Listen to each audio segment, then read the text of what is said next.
Tudo bem, pessoal? Queria desejar de novo aí boas-vindas para você que está aqui no nosso curso de resolução de questões da Max Juris. Tá? Meu nome é Orestes Seboá, eu sou o professor que passou a matéria de Direito do Trabalho e agora nós vamos ver questões relacionadas a processo do trabalho. De novo, eu vou fazer uma pequena introdução no tema do processo do trabalho. Processo do trabalho são 5 questões na prova da OAB.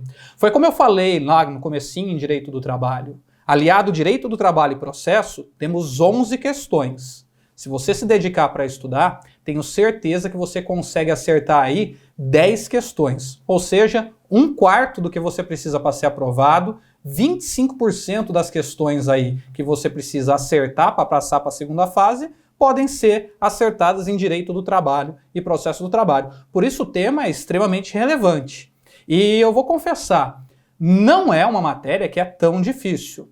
Processo do Trabalho, assim como Direito do Trabalho, mantém um nível médio, de complexidade das questões.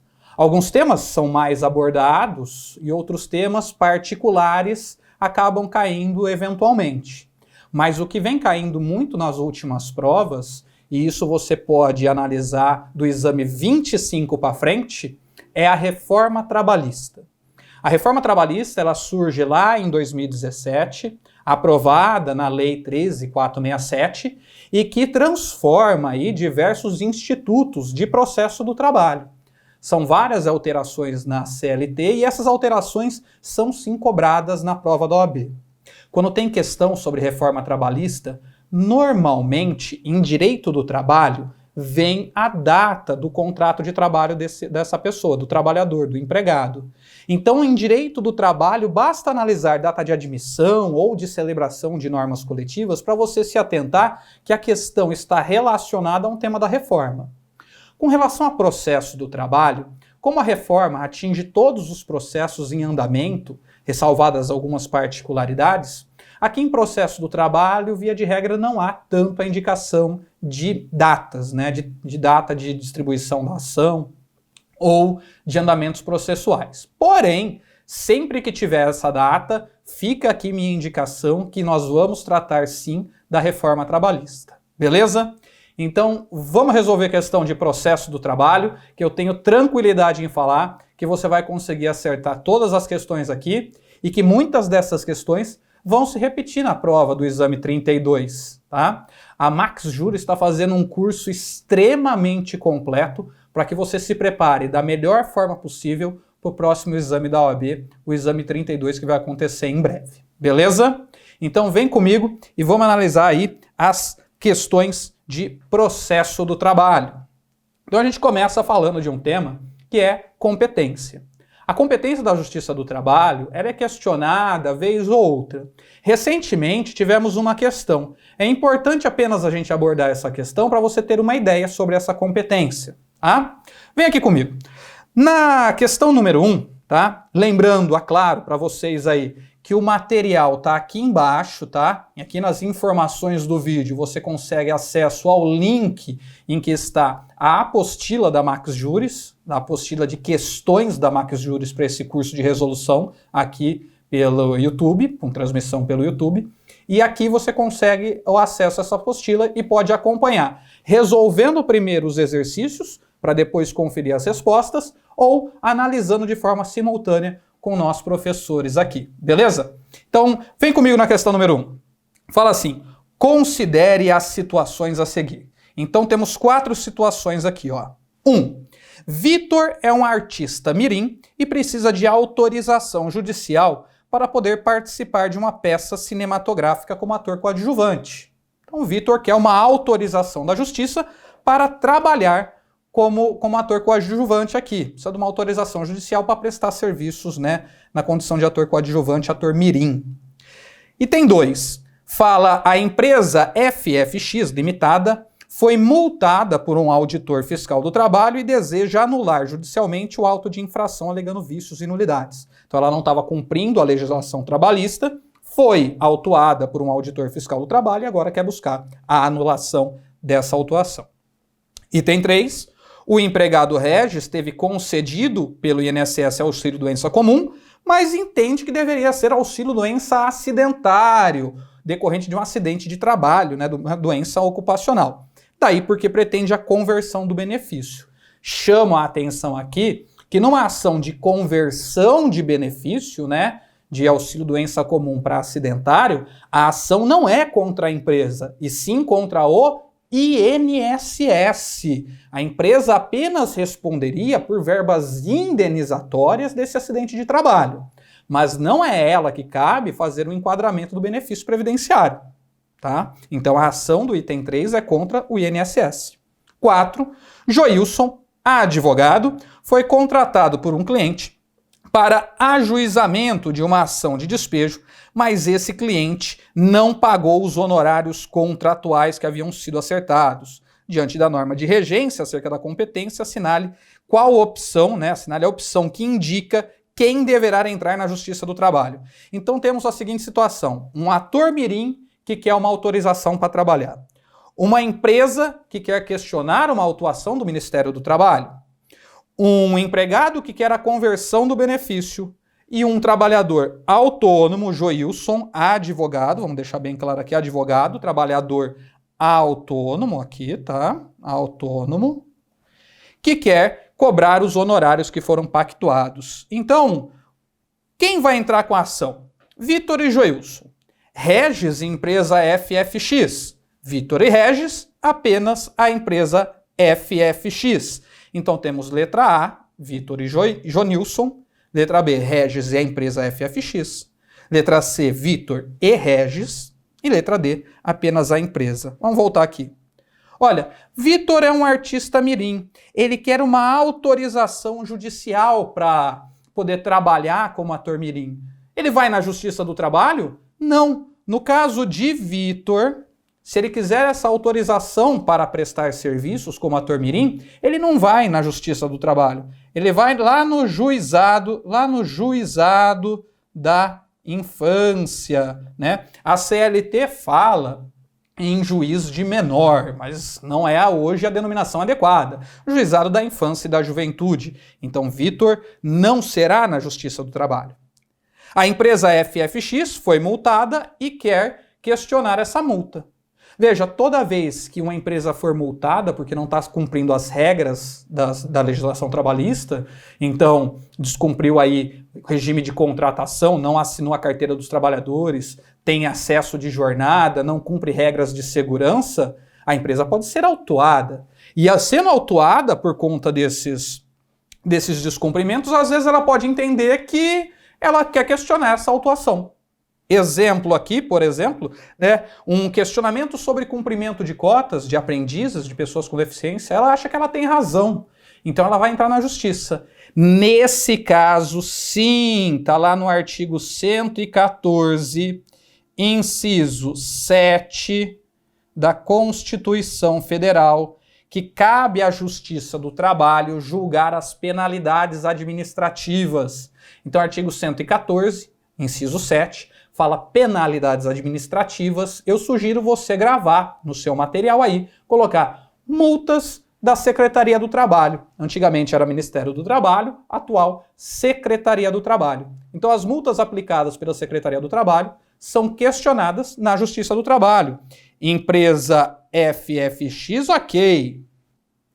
Regis vai pedir a conversão do benefício. Não é aqui na Justiça do Trabalho. Não é na Justiça do Trabalho porque é uma ação contra o INSS.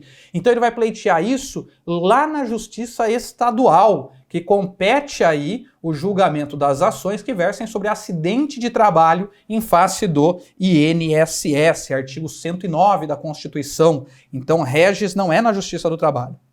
E Jonilson, que foi um advogado profissional autônomo que não recebeu esses honorários, quer cobrá-los. Aonde ele deverá entrar?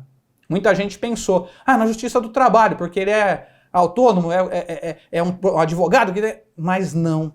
Veja, Jonilson também não será na Justiça do Trabalho, porque para o caso de Jonilson aqui, advogado, autônomo, existe a súmula 363 do STJ, que a súmula 363 do STJ fala que os honorários de um profissional autônomo são cobrados na Justiça Estadual, na Justiça Comum.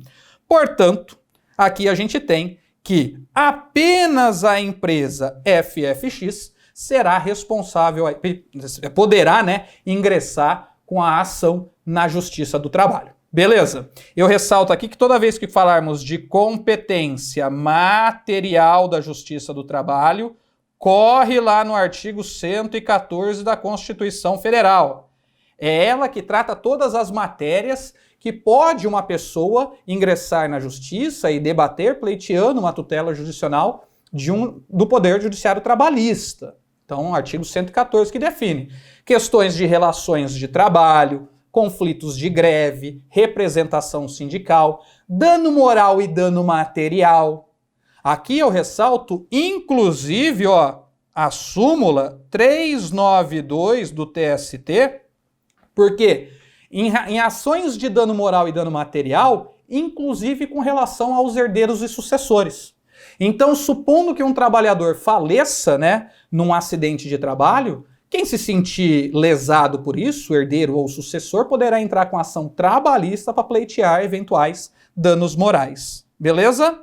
Além disso, os dissídios coletivos, as penalidades administrativas que vimos agora, né? E as execuções de INSS, cobrança de INSS, de sentença condenatória. Atenção aqui, não é qualquer INSS que pode ser cobrado na Justiça do Trabalho. Aqui o juiz do trabalho detém competência apenas para cobrar o INSS que for decorrente, que tiver origem numa sentença condenatória, quando ele mandar pagar um direito trabalhista que gere o INSS. Esse INSS que foi gerado poderá ser cobrado na Justiça do Trabalho. Beleza? Lembrando que existe a competência territorial, e a competência territorial, ela está relacionada ao lugar de distribuição da ação. E aí a gente tem o artigo 651 da CLT, básico, local da prestação dos serviços. Beleza? Então, essas são as regras com relação à competência que eu queria resgatar para vocês. Segundo tema, e um tema que veio com a reforma trabalhista e já foi bem abordado em questões anteriores. Todas as questões que caíram, questões bem simples, bem objetivas, que basta saber as regras básicas, você consegue resolver, né? Olha só que legal. Fala assim, questão número 2. José da Silva trabalhou em determinada sociedade empresária de 20/11/2018 a 30/4/2019. Então ele já traz a indicação e, opa, reforma. Recebeu apenas parcialmente suas verbas rescisórias, não tendo recebido algumas horas extras e reflexos. A sociedade empresária pretende pagar o ex-empregado o que entende devido, mas também ela quer evitar uma ação trabalhista. Então veja, ela quer pagar, o cara quer receber. Então será que a gente tem como fazer um meio campo aí para evitar que seja ajuizada uma reclamação trabalhista, né? Uma lide, um processo de fato contencioso? Vamos ver o que fala aqui nas respostas. Letra A. Deverá ser indicado e custeado um advogado para o empregado, a fim de que seja ajuizada uma ação para então comparecerem para um acordo que estará previamente entabulado no valor pretendido pela empresa. Veja, essa letra A, ela traz algo que é escabroso na Justiça do Trabalho. Ela traz algo que nós chamamos de lide simulada. O que é a lide simulada? Quando pessoas entram com um processo trabalhista, né, já pactuado ali, fala assim, não, entra com a ação que eu te pago lá no processo, né, eu pago até seu advogado. Veja, você está fraudando a legislação, você está simulando uma ação para tentar dar um caráter de licitude, de legalidade. Isso é proibido pelo nosso ordenamento. Fraude. Então é errado. Letra B. Deverá ser instaurado um processo de homologação de acordo extrajudicial, proposto em petição conjunta, mas cada parte representada obrigatoriamente por advogado diferente. Me parece adequado, a gente já volta nela para explorar mais. Letra C. Deverá ser instaurado um processo de homologação de acordo extrajudicial, ao mesmo tempo, proposto em petição conjunta. Tá? Até aí tranquilo. Mas cada parte poderá ser representada por advogado ou não, já que na Justiça do Trabalho vigora o jus postulandi. Me parece parecida com a de cima, com exceção do jus postulandi. Letra D. Deverá ser instaurado um processo de homologação extrajudicial proposto em petição conjunta, mas com advogado único, representando ambas as partes, por se tratar de acordo extrajudicial. Veja, senhores, quando nós tratamos aqui dessa questão, estamos falando exatamente do processo de homologação de acordo extrajudicial. Este processo de homologação de acordo extrajudicial está previsto aqui, ó, no artigo 855-B e seguintes da CLT. Então tem o 855-B, -C, -D e -E, tá? São 4 dispositivos aí que tratam sobre esse tipo de procedimento, que é um procedimento novo na Justiça do Trabalho e que veio com a reforma trabalhista. Esse processo, na verdade, ele busca homologar um acordo que foi feito de forma extrajudicial. Aqui, ó, é feito um acordo extrajudicial, sem processo, e as partes levam para o juiz apenas para a homologação. Então, quando o empregado e o empregador estão de acordo com as verbas que vão ser pagas, com os direitos que estão sendo quitados nessa reclamação trabalhista, nessa relação de trabalho, não temos a reclamação trabalhista, mas nessa relação de trabalho, eles podem elaborar um acordo extrajudicial e levar para a homologação. Porém, o que é importante, artigo 855-B, ele é expresso ao falar que é feito em petição conjunta, mas em seu parágrafo 1º fala que cada parte precisa ter o seu advogado. Não cabe no processo de homologação extrajudicial, aqui, a representação pelo mesmo advogado das duas partes. De novo, para se evitar fraudes, o que faz com que a letra D esteja errada, porque não pode aqui, ó, não pode advogado único. E a letra C encontra-se errada também, porque não pode ter jus postulandi. Nesse dispositivo aqui, 855-B, parágrafo 1º, fala que obrigatoriamente as partes têm que estar representadas de advogados. Não cabe aqui jus postulandi, por isso que o correto, letra B. Então, se os dois estiverem aí de acordo, cada parte contrata o seu advogado, o trabalhador contrata o advogado dele, a empresa chama o advogado dela, eles celebram um acordo em uma petição conjunta, leva para homologação e o juiz, então, se entender necessário, chama uma audiência e promove, se for o caso, a homologação do acordo. Beleza? Tema relevante, objeto aí de diversas provas, né? Olha só uma questão 3, de novo, com o mesmo exemplo. Gustavo foi empregado da empresa Pizzaria Massa Deliciosa. Então trabalhou lá para a empresa Massa Deliciosa. Após sua extinção do contrato, o contrato terminou dia 18 de julho. Então, pós-reforma, vamos lá.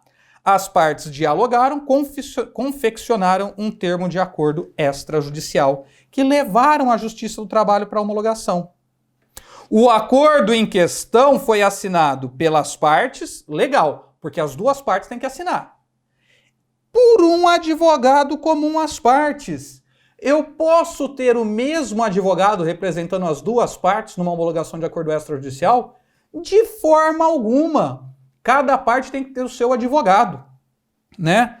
Ai, Orestes, mas aí o trabalhador vai ter que contratar advogado, vai gastar com advogado? Eu não tenho dinheiro para gastar com advogado. Não tem problema. Se for o caso, então, no parágrafo 2º, tá? Artigo 855-B, parágrafo 2º, se o trabalhador quiser, ele pode chamar o sindicato. Se o trabalhador quiser, ele chama o sindicato para fazer a sua representação. Mas o trabalhador tem que ter representação, ou por um advogado distinto da empresa, ou pelo sindicato da sua categoria profissional. Beleza? Então, procedimento completamente errado que o Gustavo fez com a empresa que ele trabalhava. Vamos ver aqui qual a resposta correta. Letra A. Viável a homologação do acordo extrajudicial porque é fruto da manifestação da vontade. É errado isso aqui porque o advogado não pode ser comum. Letra B. Não é possível a homologação porque o empregado e o empregador não podem ter advogado em comum. Correto, me parece adequada essa letra B. Vamos só explorar então as outras. Letra C. Impossível a pretensão porque na Justiça do Trabalho não existe procedimento de jurisdição voluntária, apenas contenciosa. Vejam, um procedimento de jurisdição contencioso é a reclamação trabalhista, briga entre as partes. Mas agora nós temos a jurisdição voluntária, sim, na Justiça do Trabalho, através da homologação de acordo extrajudicial. Então é errada essa daqui. E, letra D, para a validade do acordo proposto, seria necessário que o empregado ganhasse 2 vezes acima do teto. Vocês lembram que a gente falou em direito do trabalho sobre a cláusula de arbitragem e o hipersuficiente? Então, a cláusula de arbitragem, que a pessoa que ganha 2 vezes acima do teto do INSS, pode colocar lá a cláusula de arbitragem para evitar entrar na justiça e entrar no tribunal de arbitragem. Hipersuficiente, que se tiver diploma, além de salário 2 vezes acima do teto, pode negociar direto com a empresa. Aqui nós estamos falando de homologação de acordo extrajudicial, não tem nada a ver com essa limitação de salário. A homologação de acordo extrajudicial pode ser feita para qualquer trabalhador, independentemente do salário que é pago para essa pessoa. De novo, as regras dispostas no artigo 855-B são claras. Eu preciso ter o acordo entre as partes, feito por petição conjunta, iniciado um processo de forma conjunta, em que cada parte terá o seu advogado distinto, empregado e empregador, podendo o empregado se fazer substituir pelo sindicato da sua classe. Beleza? Aqui eu ressaltaria 2 pontos para vocês ainda com relação à homologação de acordo extrajudicial. Se cair na prova agora, exame 32 que vai ter da OAB, primeira fase do exame 32, se cair esse tema, eu garanto para você que vai ser um desses 2 artigos. Ou o artigo 855-C ou o artigo 855-D. Eu tenho tranquilidade em falar que vai ser um desses 2. 855-C e 855-E. Perdão aqui, 855-C, que trata da multa do 477. O que fala esse artigo? Mesmo que a parte, que o trabalhador e a empresa façam um acordo extrajudicial, isso não impede e não afasta o direito do trabalhador de receber as verbas rescisórias no prazo legal. Na última aula de Direito do Trabalho, a gente viu que o prazo é de 10 dias.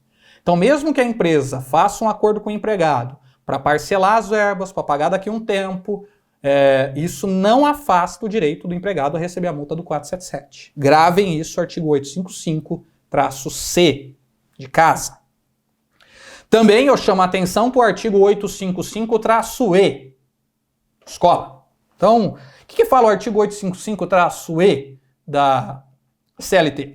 Ele fala o seguinte, fala que toda vez que você entrar com essa petição, a prescrição dos direitos que estão elencados nessa petição, no processo, vai ter elencado ali direitos a serem pagos. Então a empresa está pagando hora extra, adicional noturno, intervalo, entrou na justiça, suspende a prescrição desses direitos. Então não vai continuar contando para os direitos ali elencados o prazo prescricional de 2 anos. Volta a correr se por um acaso o juiz negar a homologação. E sim, ele pode negar. Nós vamos ver já aqui em seguida. Beleza? Então, eu ressaltaria esses 2 pontos, esses 2 aspectos com relação à homologação de acordo extrajudicial para a próxima prova. Vamos continuar aqui, a gente entra numa parte de procedimentos extremamente explorado pelo exame da OAB. E aqui eu ressalto procedimentos para a Justiça do Trabalho, lá na reclamação trabalhista, tá? quando fala aqui pela CLT, quais são as regras dos processos na fase de conhecimento, bem ressaltar, na fase de conhecimento, eu vou pedir para você ler, do artigo 840 até o artigo 852 da CLT, tá?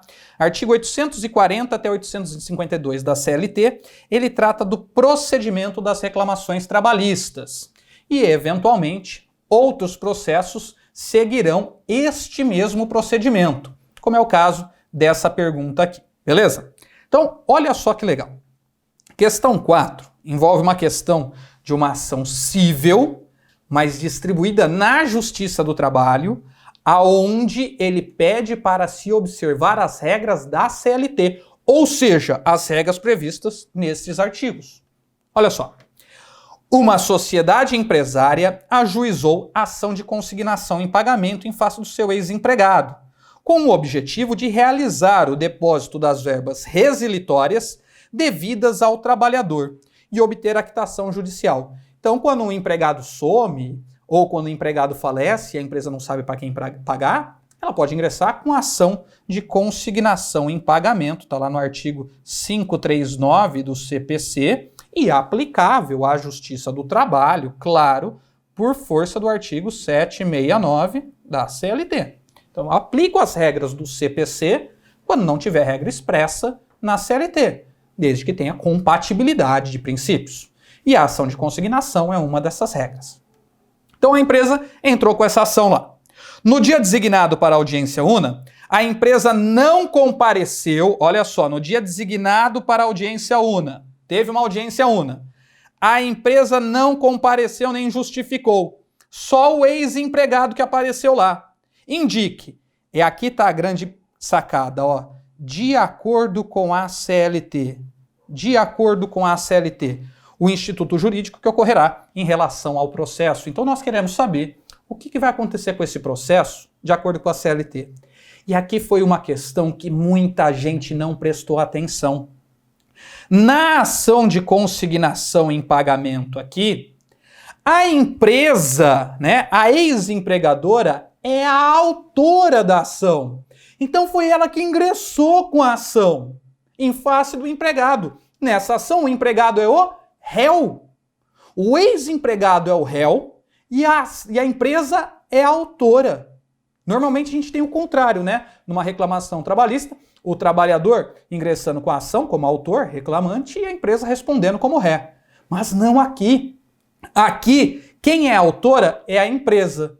E a empresa faltou no dia da audiência. Quando alguém falta no dia da audiência, olha só, dentre esses artigos aqui, dentre todos esses artigos aqui, a gente tem um artigo específico, artigo 844 da CLT. E o que o artigo 844 da CLT fala? Ele fala assim, se o autor da ação faltar, o processo será arquivado. Se o réu da ação faltar, haverá revelia. É que normalmente a gente tem na cabeça que o réu é a reclamada, empresa, e o autor reclamante. Isso vale para as reclamações trabalhistas. A questão não versa sobre isso. A questão versa de ação de consignação, onde a empresa é autora. Quem faltou foi a empresa, então a autora faltou nessa audiência. Logo, o processo, quando o autor falta, será arquivado. Por isso que o correto é a letra C. Muita gente veio aqui com remarcação da audiência, a gente não tem essa situação, salvo um motivo justificado. Nas hipóteses do parágrafo 1º desse mesmo artigo 844, não fala nada sobre isso, não justificou, ela não justificou, deixa claro isso aqui, ela não justificou, então não tem motivo para redesignar. Não temos confissão ficta, porque uma parte está ausente, e qual é a parte ausente? A autora, que vai gerar o arquivamento. A reveria seria se fosse o réu nesse caso é o empregado. Entenderam? Então é uma questão que envolvia diversos temas, onde você tinha que aplicar o seu conhecimento básico do artigo 844. Autor faltou, arquiva o processo. Réu faltou, revelia, mais confissão com relação aos fatos, beleza? Trago aqui para vocês reforma trabalhista, que, atenção aqui, o artigo 844, né, o artigo 844, esse daqui, ele fala o seguinte, parágrafo 2º, se o autor faltar na audiência e não justificar, não tiver um motivo justificado, ele deverá pagar as custas processuais. Ele deverá arcar com as custas do processo, mesmo sendo beneficiário da gratuidade de justiça. Beleza? E mais, o parágrafo 3º desse artigo fala que se eventualmente ele quiser entrar de novo com essa ação, primeiro ele precisa pagar as custas, depois ingressar com a ação. Beleza? Então, artigo 844, inovação da reforma trabalhista, autor faltou, será condenado às custas, mesmo em caso de gratuidade de justiça. Só não precisa pagar se eventualmente ele justificar. Não justificando, fica obrigado ao pagamento e se quiser entrar de novo, primeiro paga, depois entra. Beleza? Então, bem tranquilão, bem sossegado. Uma questão muito cobrada na prova da OAB tem relação com os procedimentos. Porque no processo do trabalho nós temos vários tipos de procedimentos de reclamação trabalhista. Uma reclamação trabalhista pode correr pelo rito ordinário, sumaríssimo e sumário. Né? Ordinário, sumaríssimo e sumário. E isso depende do valor da causa. Dependendo do valor envolvido, nós vamos ter um tipo de procedimento. Então, causas que versem até 2 salários mínimos, rito sumário.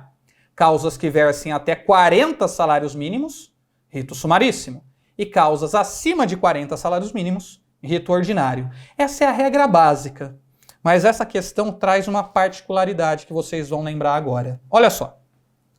Em sede de reclamação trabalhista proposta por Sávio, os pedidos liquidados somaram um valor inferior a 40 salários mínimos. Orestes, você acabou de falar, eu ouvi isso aí, eu posso até voltar no vídeo, que menos que 40 salários mínimos é rito sumaríssimo. Sim, eu falei que isso é a regra. Mas vem aqui comigo. A ação foi movida em face do ex-empregador e olha aqui, e da União. Quem está presente nesse processo? A União, a administração pública. Opa! A administração pública. Quando eu tenho a administração pública envolvida no processo, ele não corre no rito sumaríssimo. Veja, a administração pública direta, autárquica e fundacional, administração pública direta, autárquica e fundacional, não permite que o processo corra no sumaríssimo. O processo vai correr obrigatoriamente no rito ordinário, beleza? Cuidado, não é administração pública geral, é apenas a administração pública direta, autárquica e fundacional. Aonde está escrito isso, Orestes? Artigo 852, artigo 852-A, parágrafo único da CLT. Então, por ter administração pública, apesar de ser abaixo de 40 salários mínimos, não correrá no rito sumaríssimo. Eu tenho que levar aqui para o rito ordinário. Então, sobre o caso, assinale a opção que indica o procedimento. Letra A. A opção correrá no rito sumaríssimo, pois cabível o rito especial para qualquer parte, desde que a causa seja valor compatível. Errado, acabamos de ver isso, não precisamos falar mais. Letra B. A ação correrá sob o rito ordinário. Me parece ok. Porque em que pese o valor da causa, figura ente de direito público no processo. Aqui me parece ok. Me parece ok, vamos ver as outras. Letra C. A ação correrá no rito ordinário. Até aí estamos ok. Mas caso a primeira ré não seja encontrada, não será possível realizar a citação por edital, tendo em vista que a segunda ré é a união. Veja, nós temos aqui uma mistura. Ele traz aqui a resposta correta com relação ao procedimento. Mas, quando ele fala aqui que não pode ter citação por edital, Isso não se refere ao rito ordinário. Isso não se refere à existência da união no processo. A citação por edital, ela é vedada, ela é proibida nos ritos sumaríssimos e não no rito ordinário, né? Então, se a pessoa entra no rito sumaríssimo e por um acaso não encontra a primeira ré, o processo ele é arquivado. Está no artigo 855-B, né, da CLT, inciso 2, não cabe citação por edital no rito sumaríssimo. Mas aqui não. Aqui é rito ordinário. Caberia. Então, errada essa resposta. E letra C fala que vai correr no sumaríssimo. Caso de prova testemunhal, cada parte terá direito a ouvir 3 testemunhas. Não corre no sumaríssimo, corre no rito ordinário. E aí, correndo no rito ordinário, sim, cada parte poderá ouvir até 3 testemunhas. No rito ordinário. Rito sumaríssimo, 2 testemunhas. Tá? Lembrando aqui, só aproveitando o gancho, inquérito judicial para apuração de falta grave, 6 testemunhas. Então, inquérito judicial, 6. Rito ordinário, 3. Rito sumaríssimo, 2. Beleza? Então, tranquilão. Questão número 6. Retomamos aí a ideia do acordo extrajudicial, mas para um outro desdobramento, uma outra análise. Já caiu na prova do OAB, nós tivemos, esse tema já caiu, nós tivemos 2 questões idênticas. Exame 29 e exame 30, 2 questões idênticas com a mesma resposta. Então, assim, não tem segredo. E aqui vai uma dica. Responder os exames anteriores, responder as provas anteriores, isso certamente potencializa a chance de você ser aprovado. Porque o cosmos de questões, ele é limitado. Eu não tenho uma infinidade de temas e uma infinidade de questões. Eu tenho um mundo limitado de temas que podem ser abordados e questões que podem ser realizadas. Então eles não vão tirar nada de dentro de uma cartola ou do espaço hipersideral. Todo o material vai estar lá, né? Todo direito material, direito processual para você estudar, você tem. E aqui fica uma dica, tá? Façam as questões anteriores, se atenham às questões anteriores e para direito do trabalho e processo. Minha dica é, se atenham aos textos legais e de súmula IOJ, tá? Textos legais e súmula IOJ. Por que textos legais e súmula IOJ? Porque toda resolução de questão de direito do trabalho e processo do trabalho é feita com base em uma OJ, em uma súmula ou em um texto de lei. Beleza? Então vamos lá, questão número 6. Vilma foi dispensada sem justa causa e recebeu a indenização correspondente do ex-empregador. Ela, no entanto, alega ter direito a uma equiparação salarial com uma colega que realizava as mesmas atividades. Em razão disso, Vilma procura você como advogado e, com sua assessoria, dá início a um acordo extrajudicial com o empregador. Então, vamos negociar. O acordo é materializado em um documento, lembra? Petição conjunta para fazer esse acordo, especificando o valor de identificação sendo assinado pelas partes e pelos respectivos advogados e levado à Justiça do Trabalho para a homologação. Até agora tudo perfeito e é exatamente assim que funciona. Então a pessoa lhe procura como advogado, o cliente chega para mim e fala: Orestes, quero trabalhar aí uma ideia se a gente pode negociar com o meu antigo empregador para evitar uma ação. Vamos lá. Então, levamos isso para a negociação, celebra o acordo, cada um com seu advogado, levamos para a justiça para homologação.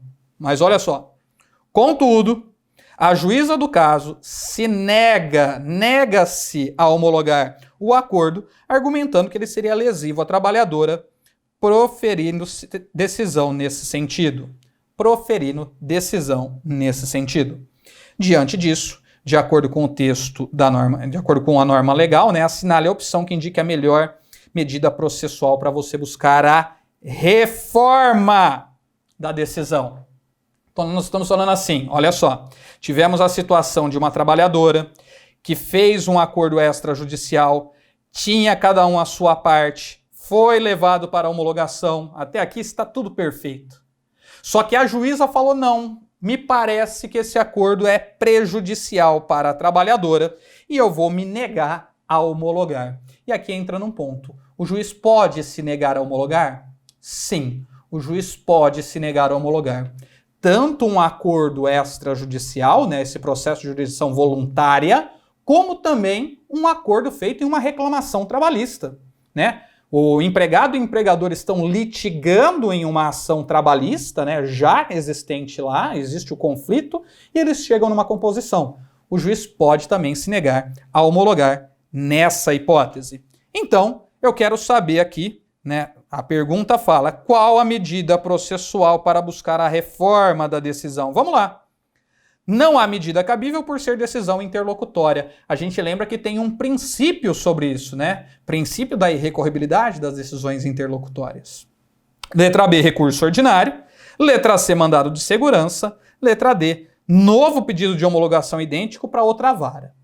Já adianto que a letra D não é possível, né? Uma vez que a extinção do processo sem resolução de mérito, toda vez que as partes ingressarem com esse processo, correrá na mesma vara, né? Disposição expressa lá do CPC. Então, não é o caso aqui de nós aplicarmos essa regra de, vou entrar de novo com a... Não, existe prevenção e a distribuição é feita por dependência. Aqui quando fala-se, então, mandado de segurança, recurso ou não há medida, eu preciso saber que medida eu vou utilizar para reformar. Se eu vou utilizar uma medida, então é possível recorrer. E quando eu quero recorrer, eu estou falando em recurso. Veja, não cabe mandado de segurança porque não há direito líquido e certo. Nesse caso aqui, eu aponto a súmula 418, que fala que não cabe mandado de segurança da decisão do juiz, que não homologa o acordo, porque é um ato discricionário dele. Só que no caso, nós estamos tratando de uma ação de jurisdição voluntária. E assim, aqui, quando a juíza nega-se, aqui ó, vamos só voltar aqui, quando a juíza nega-se a homologar o acordo, proferindo decisão nesse sentido, essa decisão aqui tem caráter de sentença. Por que tem caráter de sentença? Porque é uma ação de jurisdição voluntária, uma ação de homologação de acordo extrajudicial. Homologou? Sentença. Não homologou? Sentença também.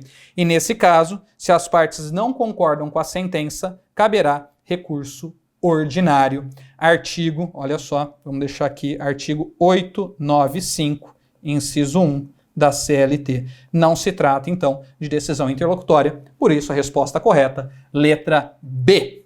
Belezinha? Então, estamos tranquilos, sossegados. Questão número 7, também envolvendo os procedimentos nessa fase inicial de conhecimento. E aqui nós temos uma situação inserida pela reforma trabalhista que não teve tanta atenção assim por parte dos estudantes na época. Mas quem estudou aqui, quem estudou aí na sala de aula, sabe muito bem responder essa daqui, beleza? Então vem comigo.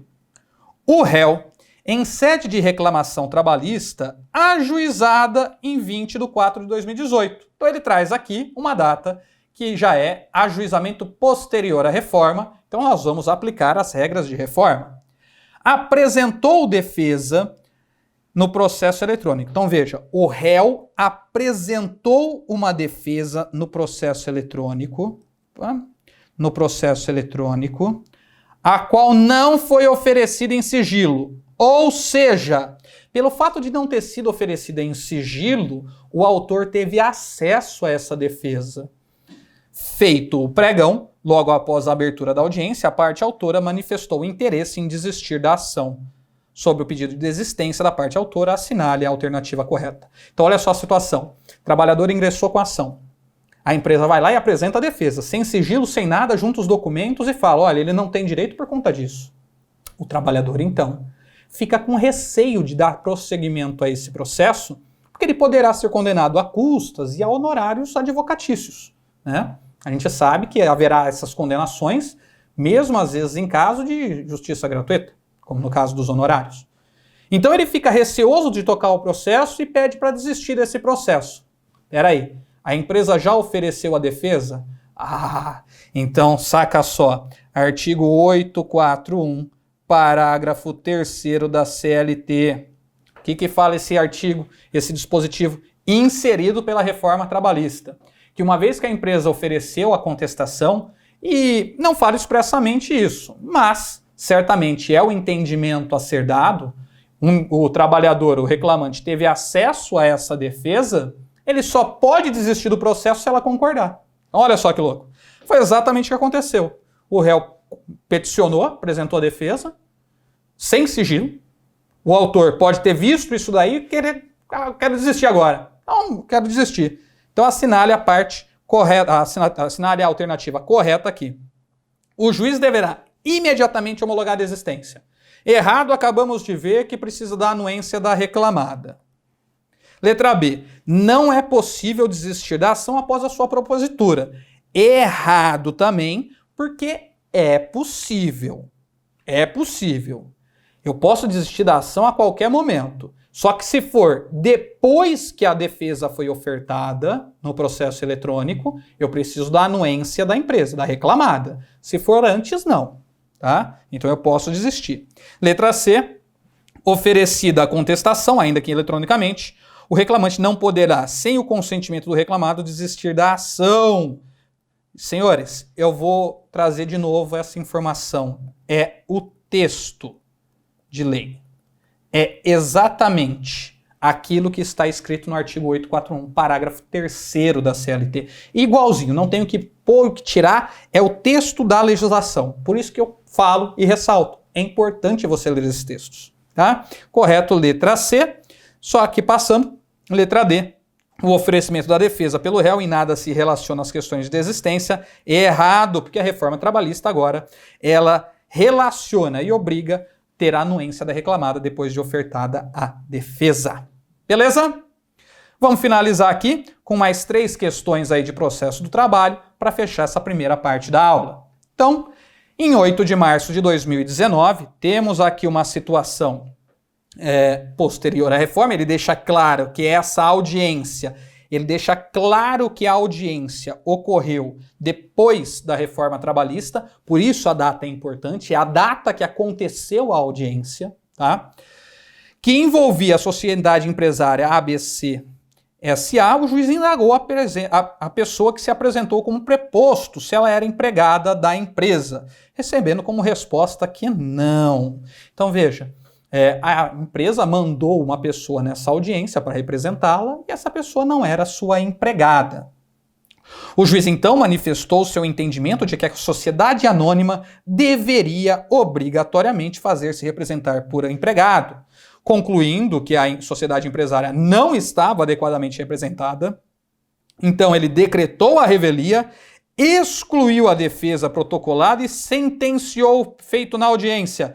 Isso daqui que é importante, olha só. Ele sentenciou o processo na audiência, julgando os pedidos inteiramente procedentes. Diante do quadro, responda aí qual a alternativa correta. Então aqui nós temos 2 pontos que a gente tem que prestar atenção. Primeiro, a data, que é março de 2019, na audiência trabalhista. Apareceu lá um preposto que não era empregado. O preposto precisa ser empregado? Não mais. Lá no artigo 843, parágrafo 3º da CLT, fala: preposto não precisa ser empregado. Pode ser qualquer pessoa. Quando fala qualquer pessoa, é qualquer pessoa mesmo. Pode ser um prestador de serviços, pode ser um estagiário, pode ser um empregado de fato, mas qualquer pessoa aí para representá-la em audiência. Então o juiz aqui, ele agiu de forma equivocada, porque ele falou que deveria ser representada por um empregado. É errado isso. Não temos mais essa regra. Então a empresa poderia mandar qualquer pessoa no lugar. Então, segundo informação relevante, o juiz decreta a revelia, e sentencia o feito na audiência. De novo, o que nós temos então? Sentença. Para responder a resposta correta, eu tenho que me atentar para sentença. O termo sentença. Quando eu falo sentença, o que vai surgir logo na sua cabeça? Recurso. Então, teve sentença, estamos falando em recurso. Letra A. Nada a ser feito porque uma SA, por exceção, precisa conduzir um empregado. Errado. Artigo 843, parágrafo 3º da CLT. Não precisa ser empregado, já sabemos. Letra B. O advogado da ré deverá interpor recurso ordinário no prazo de 8 dias, me parece correto, buscando anular a sentença, pois o preposto não precisa ser empregado. Recurso, 8 dias, preposto não precisa ser empregado. Pô, questão correta, questão bem simples. Veja, não há dificuldade quando você consegue aí explorar bem esses temas. Letra C. O advogado da ré deverá impetrar mandado de segurança, porque a exigência de que o preposto seja empregado, por não ser previsto em lei, violou o direito líquido e certo. Veja, até poderíamos falar da letra C se o juiz não tivesse sentenciado, se o juiz tivesse redesignado a audiência, marcado uma perícia, decretado a revelia e redesignado a audiência, marcado uma perícia. Não foi o que aconteceu. Como tivemos uma sentença, então não cabe mandado de segurança, porque mandado de segurança cabe de decisão irrecorrível, né? Letra D. Uma vez que a CLT faculta ao juiz aceitar ou não o preposto, como preposto pessoa que não seja empregado, o advogado deverá formular pedido, mas jamais. Isso aqui não é faculdade do juiz. A empresa pode mandar qualquer pessoa lá, não precisa ser empregado, pronto, acabou. Não precisa pedir autorização de ninguém. Então, bem tranquilão. Beleza? Vamos lá? Mais uma aqui para falar sobre acordo extrajudicial, para a gente esgotar esse tema. Que Augusto foi empregado de uma lavanderia por 2 anos, tendo sido desligado em setembro de 2018. Então, já nas regras da reforma, então eu posso fazer, sim, o acordo extrajudicial. Após receber as verbas de ruptura, procurou um advogado com a intenção de ajuizar reclamação trabalhista para postular horas extras não recebidas durante o pacto. Após entrevista e colheita de todas as informações, o advogado de Augusto entrou em contato, olha que legal, com a ex-empregadora na tentativa de formular um acordo, que após debatido e negociado, teve sucesso e foi reduzido a termo. Petição conjunta, acordo extrajudicial. Então, as partes ajuizaram a homologação de acordo extrajudicial em petição conjunta, assinada pelo advogado de cada requerente. De novo, tudo ok aqui, todas as regras estão cumpridas. Mas não foi homologado. De novo, um juiz não homologa. Mesma pergunta, mesmo tema, e eu coloquei aqui para demonstrar para vocês que as questões, de fato, se repetem. A questão, ela envolve situação diferente. Mas veja, um trabalhador e uma empresa chegaram num acordo, pactuaram, e aí o juiz acabou não foi homologado por entender que o valor seria desfavorável ao trabalhador. Volte lá na questão, né? Nós podemos voltar lá na questão, aqui a questão da Vilma. Veja, de novo, a questão 6, a questão da Vilma, falando que a juíza não homologou porque achou que seria lesivo. Veja, é muito parecida a hipótese, A gente já viu como isso aqui vai acabar.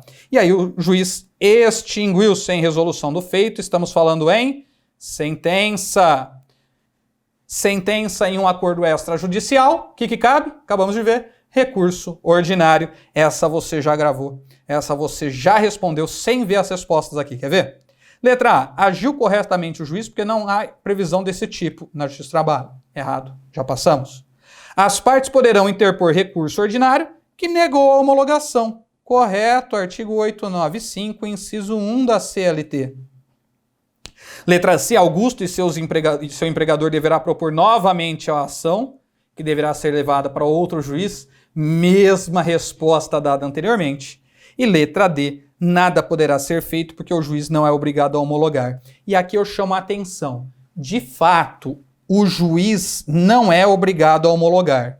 Mas, de novo, pelo fato de termos uma sentença, isso aqui é muito importante.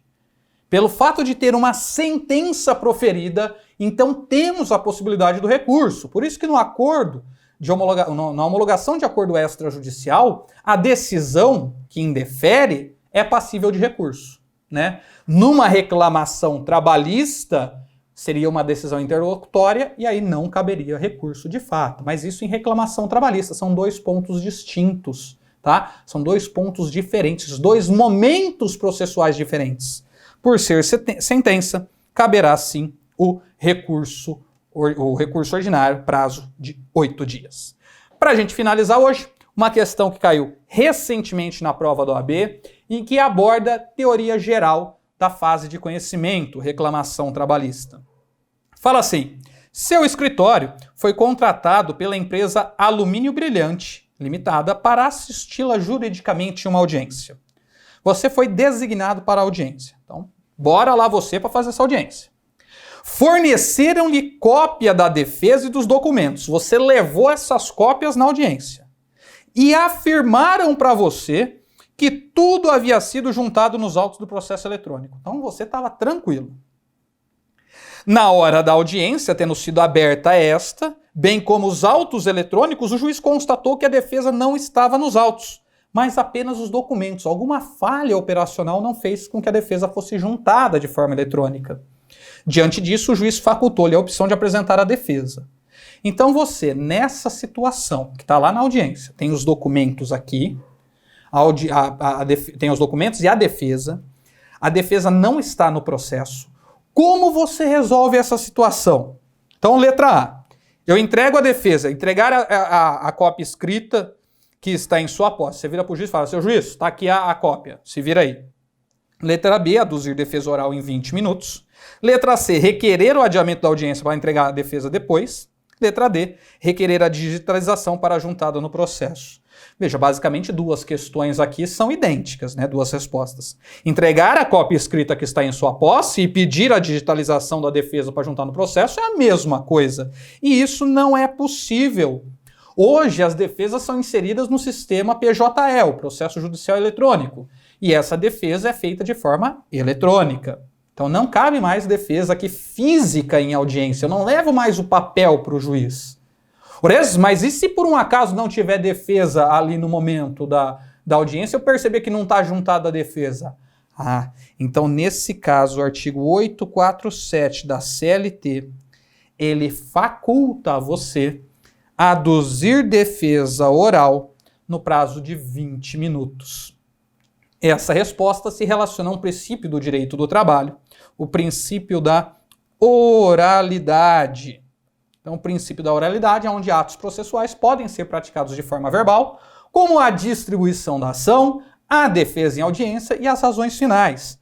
Então, nesse caso, eu vou aduzir defesa em 20 minutos. Beleza? Não tem motivo para eu requerer o adiamento da audiência, está errado isso, porque não há motivo justificável. Ressalto que o artigo aqui 844, parágrafo 1º da CLT, fala que a audiência pode ser redesignada, mas depende de um motivo plausível, justificado, relevante.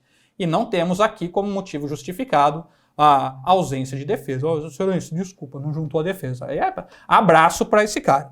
Ele que faça a defesa em 20 minutos. Beleza, senhores? Então encerramos aqui nosso primeiro bloco de questões de processo do trabalho, né, pelo Instituto Max Juris, nesse curso de resoluções para o exame 32 da OAB. Então vou pedir para vocês, se inscreva no canal aqui, compartilha com seus amigos esse vídeo, manda lá pro WhatsApp para os seus amigos, para eles também acessarem esse conteúdo. Perdão. Ele está gratuitamente colocado aqui para você, né? Para você conseguir se preparar aí previamente para esse exame 32 da OAB. E queria convidá-los para assistir a próxima aula depois, que é onde a gente vai finalizar essas regras de processo do trabalho. Beleza, senhores? Então um grande beijo para vocês, um grande abraço. Fica aqui um grande abraço de toda a equipe do Max Juris. Tchau, tchau.